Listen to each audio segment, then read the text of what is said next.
जय श्री कृष्णा। राधे राधे जी। नमस्कार दोस्तों, आपका हमारे सुनीता भक्ति चैनल में हार्दिक स्वागत है। तो आइए आगे की कथा को प्रारंभ करते हैं, जो पौष मास के कृष्ण पक्ष के 12वें अध्याय से लिया गया है, जिसमें भगवान सूर्य देवता की महिमा का वर्णन किया गया है।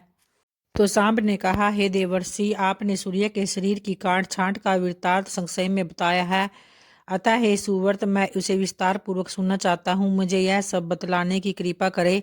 तो इस पर नारद जी बोले, हे यदुनंदन, संज्ञा के मैके चले जाने पर सूर्यदेव ने अपने रूप को जानने वाली संज्ञा की चिंता की।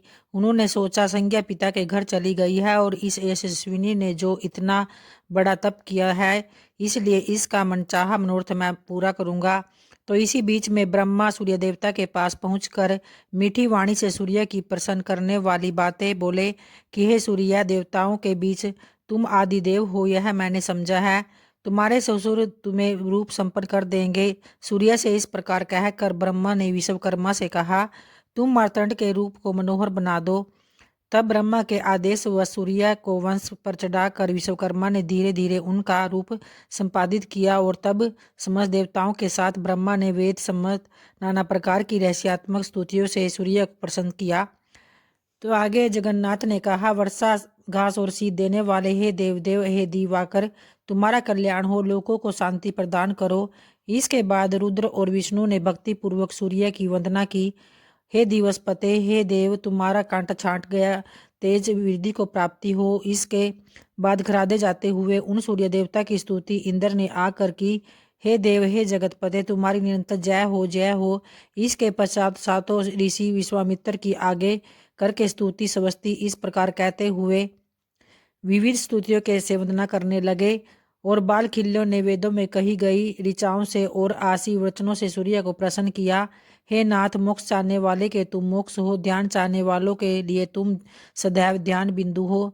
तुम ही समस्त प्राणियों के स्वर्ग लोक हो, और तुम ही में सब कुछ प्रतिष्ठित है। हे देवेश, हे जगतपते, आप प्रसन्न हो, प्रजाओं का कल्याण हो। इसी प्रकार विद्याधर, नाग, राक्षस, सर्प सब हाथ जोड़कर सिर झुकाकर सूर्य से मन और कानों को अच्छे लगने वाली विविध प्रकार की वाणी में बोले, हे भूत बावन प्राणियों के लिए तुम्हारा तेज सहने योग्य है। और फिर इसके पश्चात समस्त देवताओं के मन और कानों को सुख देने वाली अत्यंत मधुर और मादक गीत ध्वनि उठने लगी।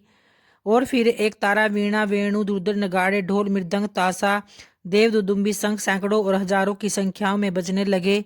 गंधर्वों और नाचती हुई अप्सराओं के समूह द्वारा सूर्य और बाजों के शोर से सारा वातावरण कोलाहल से भर गया। और इसके पश्चात समस्त पुष्पों के परागों से युक्त अंजलियों की मस्तक पर स्थापित करके समस्त देवताओं ने प्रणाम किया। और फिर देवताओं की गमनागमन से युक्त होकर उस कोलाहल के बीच विश्वकर्मा ने धीरे से सूर्य के तेज की काट छाट की। इस प्रकार शीत वर्षा और ग्रीष्म ऋतु के कारण बनने वाली रुद्र, ब्रह्मा और विष्णु द्वारा स्तुति किए जाने पर सूर्य देवता के स्वरूप की काट छाट का वृतांत पढ़ता हुआ व्यक्ति आयु के समाप्त होने पर सूर्य लोक जाता है।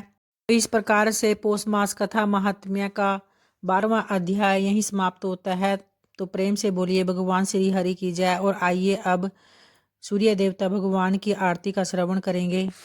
जय कश्यप नंदन, ओम जय अदिति नंदन, त्रिभुवन तिमिर निकंदन, भगत हृदय चंदन। ओम जय कश्यप नंदन, सपत अश्वरथ राजित, एक चक्रधारी, दुखहारी सुखकारी, मानस मलहारी।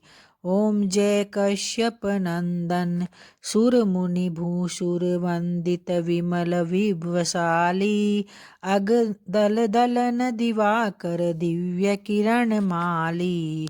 ओम जय कश्यप नंदन, सकल शुक्रम प्रसविता, सविता शुभकारी, विषव विलोचन मोचन, भव बंधन भारी।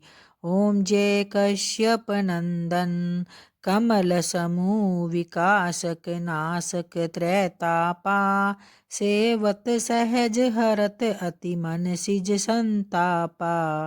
ओम जय कश्यप नंदन, नेत्र व्याधि हर, सुरवर भूपीड़ा हारी, वृष्टि विमोचन, संतत परहित व्रत धारी। ओम जय कश्यप नंदन, सूर्य देव करुणा कर अब करुणा कीजे, हर अज्ञान मोह सब तत्व ज्ञान दीजे। जय कश्यप नंदन, जय कश्यप नंदन। ओम सूर्य देवताय नमः।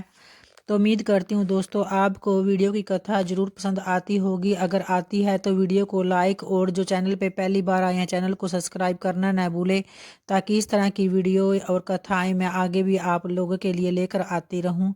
धन्यवाद दोस्तों।